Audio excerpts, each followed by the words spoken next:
राधे राधे गुरुजी। हाँ, जीवन में सबसे ज्यादा जरूरी क्या होता है? कहाँ से बोल रहे हैं? अच्छा, सबसे ज्यादा जरूरी क्या होता है? यदि कोई प्यासा है तो उसको पानी की जरूरत है, मतलब भूखा जैसे है कि तो भोजन की जरूरत है। वो नहीं, वो तो है। हाँ जैसे संसारिक ये तो है। जैसे जीवन में जैसे भक्ति ये तो ज्यादा जरूरी है ना। हाँ। भजन ज्यादा जरूरी है। हाँ। और कहते भी है कि मतलब ठाकुर जी से कोई ना कोई अपना एक संबंध होना चाहिए। हाँ। है ना। ठाकुर जी से संबंध वो तो हमारा सच्चा है, वो जन्मों जन्म का है। वो पहले था और है, आगे भी रहेगा। बीच में तो जो परिवार वाले मिलते हैं उनका कब मिलना कब बिछड़ना ये तो बस एक माया का खेल है। सही है। है ना। लेकिन यदि जब हम सभी लोग कहते हैं कि ठाकुर जी से कोई ना कोई अपना एक रिश्ता होना चाहिए, तो मैं अपने ठाकुर को अपना पति मानती हूँ, क्योंकि अब मेरा मन पूर्ण रूप से समर्पण हो चुका है। लेकिन फिर भी परिवार वाले अब सोचते हैं कि किसी और परिवार से रिश्ता जोड़ दिया जाए, तो मुझसे नहीं हो पाता है। मतलब जैसे कि अब ऐसा लगता है कि मुझे किसी बंधन में जानबूझकर बांधा जा रहा है। इससे मैं छोड़कर मतलब अपने ठाकुर के पूर्ण रूप से चरणों में समर्पित हो गई हूँ। तो क्या ये मेरा उचित है या अनुचित है? आपका मन विवाह करने का नहीं है? बिल्कुल नहीं है। बेटा आप बैठ जाओ, आगे वाले काहे खड़े हो गए? छोरा परिवार वाले बोलो बोलो। लेकिन परिवार वाले सोचते हैं कि नहीं मैं शादी के बंधन में बंध जाऊं। आपकी माता जी क्या कहती हैं? माता जी आपके विचार से सहमत हैं? कोई मेरे विचार से सहमत नहीं है। सब सोचते हैं कि मैं संसार के बंधन में बंध जाऊं। और मैं गुरुदेव सत्य कहती हूँ। कितनी उम्र है आपकी? 25 वर्ष है। और मैं किसी भी तरह से संसार से नहीं जुड़ना चाहती हूँ।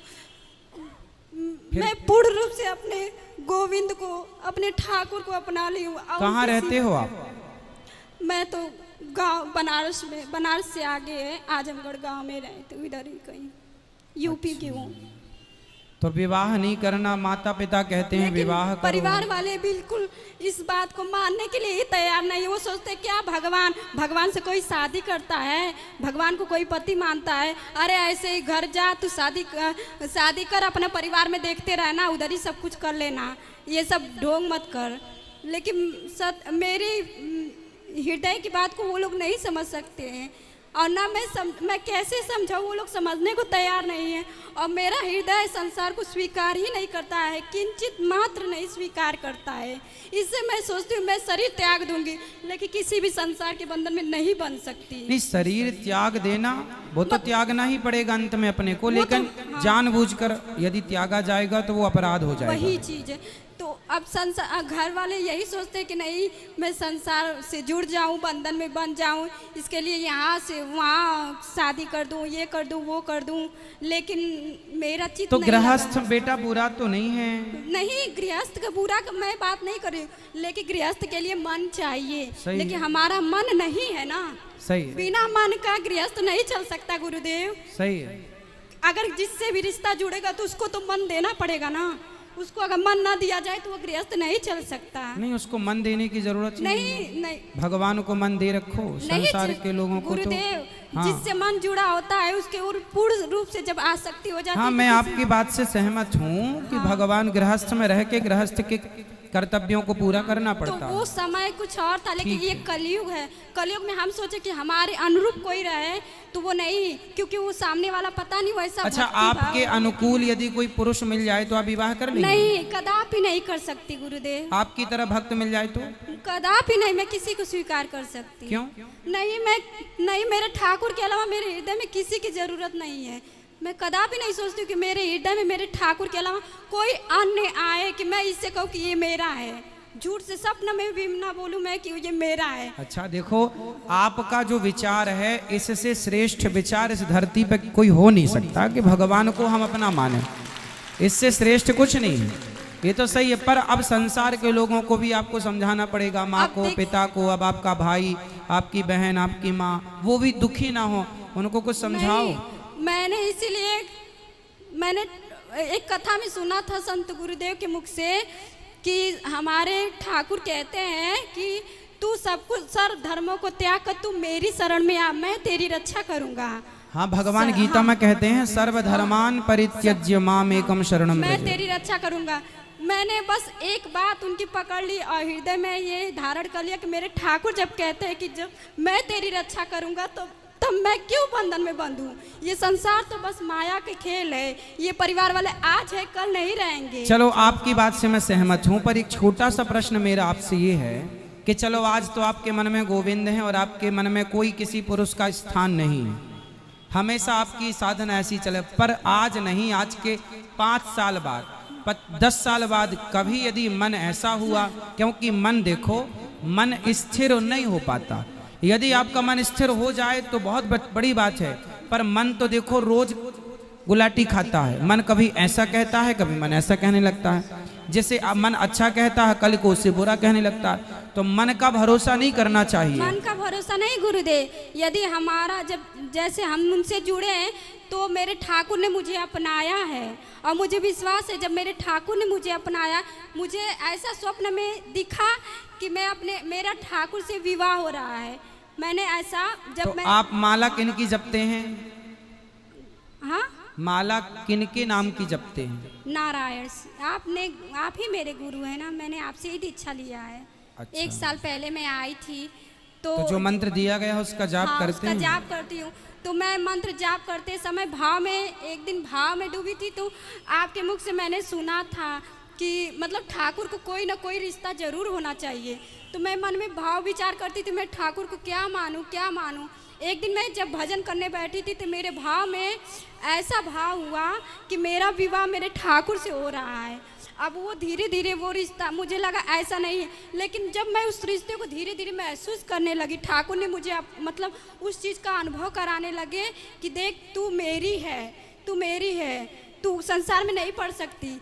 कहीं मतलब मैं जब भी संसार में जाती थी या कहीं भी कोई रिश्ता दिखा जाता था तो वो काट देते थे, या कुछ ना कुछ ऐसी बात हो जाती या सामने वाला हट जाता था। हजारों रिश्ते आए किसी न किसी वजह से, तो मैं समझती थी ये क्या है, क्यों ऐसा हो रहा है।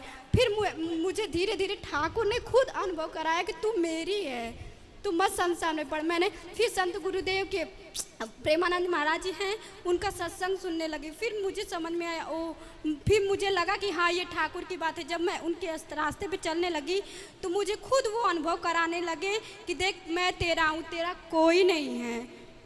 इसलिए और फिर मैं उनकी सत्संग भी सुनती हूँ और मैंने घर त्याग दिया है, छोड़ दिया सब कुछ, और मैं बस अपने ठाकुर के भरोसे हूँ। इतना दिन हो गया, 8 महीने हो गया, लेकिन मेरे ठाकुर मुझे हर पल संभाल रहे हैं, हर पल तो रहते कहाँ हैं आप? घर पे रहते हैं कि कहीं और रहते हैं? घर पे तो नहीं रहते हैं। फिर कहाँ रहते हैं? मैं वृंदावन में ही रहती हूँ। तो वृंदावन में अकेले रहते हैं, किसी के साथ रहते हैं? नहीं, कोई निश्चित नहीं है कहीं पे भी। अभी ठाकुर जी मुझे जहाँ पे रख देते हैं वहाँ पे रह लेती हूँ। बेटा पर देखो आपकी भावना अच्छी है, मन पवित्र है, सब कुछ अच्छा है आपका, आप में कोई कमी नहीं है। भगवान आपको स्वीकार कर चुके हैं, आपने उन्हें स्वीकार किया, ये सब कुछ अच्छा है। भक्ति के पथ पर ईश्वर का अनुभव हो जाना ये बड़ी बात है, आपको हो चुका, ये अच्छी बात है। संतों का संग मिला आपको, आपने मंत्र का जाप किया, आप श्रेष्ठ हैं अपनी जगह। फिर भी ये जमाना बड़ा जालिम है, खुले में कहाँ रहेंगे आप, स्त्री हैं। नहीं गुरुजी, थोड़ा सा आपको अपनी सुरक्षा के लिए तो आपको कोई स्थान जहाँ बहुत सारी स्त्रियां रहती हों, लड़कियां रहती हों, वैसा यदि आप चुन लो। आप अकेले फुटपाथ पे ना सो जाना, आप अकेले ना रहना कहीं। मैं गुरुजी कभी कभी भय मतलब मन में ऐसा लगता कि नहीं, रक्षक तो भगवान है, रक्षक तो भगवान है। द्रौपदी की लाज बचाई, रक्षक थे, फिर भी लुटी ना लाज, फिर भी लाज लुटी ना, उन्होंने पुकारा ही नहीं ना। हाँ, तो द्रौपदी की लाज लुटी, फिर भगवान ने पुकारा। तो हमें ये मैसेज है कि हम ऐसा काम ना करें कि वो स्थिति उत्पन्न हो। इसलिए हम थोड़ा सिक्योर रहें, और भाव अच्छा है आपका, भाव में रहना अच्छी बात है, पर भाव में संसार आपके भाव को नहीं समझ पाएगा, संसार आपकी भावनाओं को नहीं समझ पाएगा। मैं ऐसा अनुभव भी करती हूँ कि मतलब मुझसे कोई ऐसा कार्य नहीं होता है जो शास्त्र के विरुद्ध हो, या ऐसा नहीं करना। यहाँ पे का खतरा रहेगा तो मुझे लगता है मेरे ठाकुर पहले ही मेरा हाथ पकड़ के इधर ला रहे कि इधर खतरा है, तू इधर। द्रौपदी माँ ने पुकारा, भगवान जरूर आए। द्रौपदी माँ ने पुकारने में देर लगा, ये बात बिल्कुल सत्य है। फिर भी नारी है, नारी को हमेशा सुरक्षित रहना चाहिए। हाँ जितना समाज में क्राइम हो रहा है उसको देखते हुए हम आपसे कह रहे हैं कि द्रौपदी की तरह आपका भाव है, पवित्र है, अच्छा है। और फिर संत गुरुदेव भी कहते हैं यदि जब हम अपने भक्ति और प्रेम के मार्ग पे आगे बढ़ते हैं तो पग पग पर प्रतिकूलता आती है। वो हमारे ठाकुर हमसे परीक्षा लेते हैं कि क्या तेरा मन अभी भी मुझ में है या संसार में है। मन की बात नहीं है बेटा, आपकी सुरक्षा की बात है। आजकल तो लोग इतने दुष्ट लोग हैं समाज में कि अच्छे खासे संतों को मारकर उनको लूट लेते हैं। पैसे के लिए क्या नहीं कर रहा है आजकल, अपने बाप को मार डालते हैं, अपनी माँ को घर से निकाल देते हैं। तो भाई आपकी हर बात सही है। देखो भगवान सबके रक्षक हैं, बोलो हाँ, सबके रक्षक हैं भगवान। तो भगवान जब सबके रक्षक हैं तो जब भरत जी राम जी से मिलने चित्रकूट गए, भरत जी जब राम जी से मिलने चित्रकूट गए तो भरत जी ने अपने 4 सेनापतियों को बुलाया और चारों को बुला के कहा सुनो, पूरी अयोध्या तुम 4 लोगों के हाथ में देता हूं। पूरब गेट तुम्हारा, पश्चिम गेट तुम्हारा, उत्तर गेट तुम्हारा, दक्षिण गेट तुम्हारा। अब प्रश्न ये खड़ा हुआ कि भरत जी जब आप राम जी के पास जा रहे हैं और राम पे विश्वास है और आप कह रहे हैं कि अयोध्या राम जी की है, राज्य राम जी का है, तो ये 4 लोगों को आप नियुक्त क्यों कर रहे हैं? तो भरत जी ने कहा कि अयोध्या तो राम जी की है, पर राम जी की है इसलिए उसे बचाए रखना राम जी के लिए ये मेरी जिम्मेदारी है। तो आप भगवान की हो पर भगवान के लिए आपको बचाए रखना ये भी आपकी जिम्मेदारी है। भगवान हाँ ये तो है गुरुजी, बस। लेकिन मैं तो संत गुरुदेव की मतलब जो जैसे बताते हैं वैसा मैं करती हूँ। ऐसा अनुभव भी करती हूँ कि नहीं ये सत्य है, क्योंकि मैं जब समझती हूँ, जब ये जान चुकी हूँ कि ठाकुर कहते तू मेरी शरण में है तो तेरी रक्षा की जिम्मेदारी मैं लेता हूँ। जब तेरा कोई नहीं है मेरे सिवा तो तेरी सारी जिम्मेदारी मैं लेता हूँ, अपने सर पे लेता हूँ। सुनो, एक गुरु जी ने चेले को ज्ञान दिया, बिल्कुल आपकी तरह चेला था। गुरु जी ने चेले से कहा सुनो, सब कुछ भगवान की मर्जी से होता है। सब कुछ भगवान की मर्जी से होता है। तो चेला बोला ठीक है, सब कुछ भगवान की मर्जी, मान लिया उसने गुरु जी की बात। अब वो रास्ते से जा रहा था तो हाथी आ रहा था। अब हाथी आ रहा था, हाथी के ऊपर महावत बैठा था और महावत चिल्ला रहा सुनो भागो, हाथी बौखला गया है, पागल हो गया है, भाग जाओ जल्दी, भागो भागो, ये हाथी उद्दंड हो गया है, पागल हो गया, रौंदता आ रहा सबको, भागो। और वो चेला सामने खड़ा, बोले गुरुजी ने कहा सब भगवान की इच्छा है, सब भगवान की इच्छा। वो चिल्ला रहा हट जा हट जा, बोले नहीं, गुरुजी ने कहा भगवान की इच्छा है। हाथी आया, उठा के पटक दिया, नस नस टूट गई, लंगड़ाता गया। बोले गुरुजी आपने तो कहा था भगवान सबके रक्षक हैं, भगवान सबकी रक्षा करते हैं, मैं तो भगवान के भरोसे खड़ा था, तो भगवान ने रक्षा क्यों नहीं की? जब भगवान सब करते हैं तो भगवान। गुरुजी ने बोला ये बता वो हाथी के ऊपर कोई बैठा था? बोले हाँ बैठा था। बोले वो कुछ कह रहा था? बोले कह रहा था हट जाओ हट जाओ। गुरुजी ने कहा कि यदि सब भगवान की इच्छा से हो रहा है तो वो महावत भी भगवान की इच्छा से कह रहा था कि बेटा हट जा, वो भगवान की आज्ञा थी, हट जा। तो आपको जो हम समझा रहे हैं ये भगवान की आज्ञा है कि सुरक्षित रहो। हाँ ये तो है सुरक्षित। तो हाँ। वैसे कोई भी अपनी सुरक्षा स्वयं नहीं करता सकता, सुरक्षा करने वाले तो हमारे ठाकुर ही है। भगवान सबके रक्षक हैं। हाँ वही रक्षक है, लेकिन हम अगर हम अपनी ना चलाएं, अगर हम अपनी ना चलाएं तो वो अपनी चलाते चलो हैं। हमारा जो धर्म है आपको समझाना, एक गुरु के नाते, एक भाई के नाते कि भाई महिलाओं को खुले में नहीं रहना है, सुरक्षित रहना है। नहीं। अब आपको जो अच्छा लगे वो आप करो, भगवान के राह पर चले हैं, अच्छी बात है, चलो भगवान आपकी रक्षा करें, ये प्रार्थना है।